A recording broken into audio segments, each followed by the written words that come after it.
ஒரு அழகான கிராமத்தில் பெரிய மாமரம் இருந்தது. அதன் மேல் ஒரு அழகான சிறிய பச்சை கிளி மகிழ்ச்சியுடன் வாழ்ந்து வந்தது. ஒவ்வொரு காலையிலும் இனிய குரலில் மென்மையாக, அழகாக பாடும். அதை கேட்டு கிராம மக்கள் அனைவரும் மிகவும் சந்தோஷமடைவார்கள். ஒரு நாள் அந்த கிராமத்தில் கடுமையான வெயில். கீழே பார்த்தால் ஒரு சிறிய எறும்பு தண்ணீர் இல்லாமல் மிகவும் தாகத்தில் தவித்தது. அதை பார்த்த கிளி தன் சிறிய அலகில் கொஞ்சம் தண்ணீரை எடுத்துச் சென்று கனிவுடன் எறும்புக்கு கொடுத்தது. எறும்பு உயிர் பிழைத்தது. மனமார்ந்த நன்றியை எறும்பு கிளிக்கு தெரிவித்தது. அன்றைய தினத்திலிருந்து இருவரும் நண்பர்கள் ஆனார்கள்.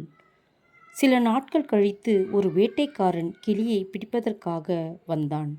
கிளி மிகவும் பதட்டத்துடன் இருந்து வேட்டைக்காரன் கிளியை பிடிக்க வரும்பொழுது எறும்பு கவனித்து அவன் காலை நறுக்கென்று கடித்தது. வேட்டைக்காரன் பயந்து ஓடிவிட்டான். கிளி சுதந்திரமாக பறந்து சென்றது.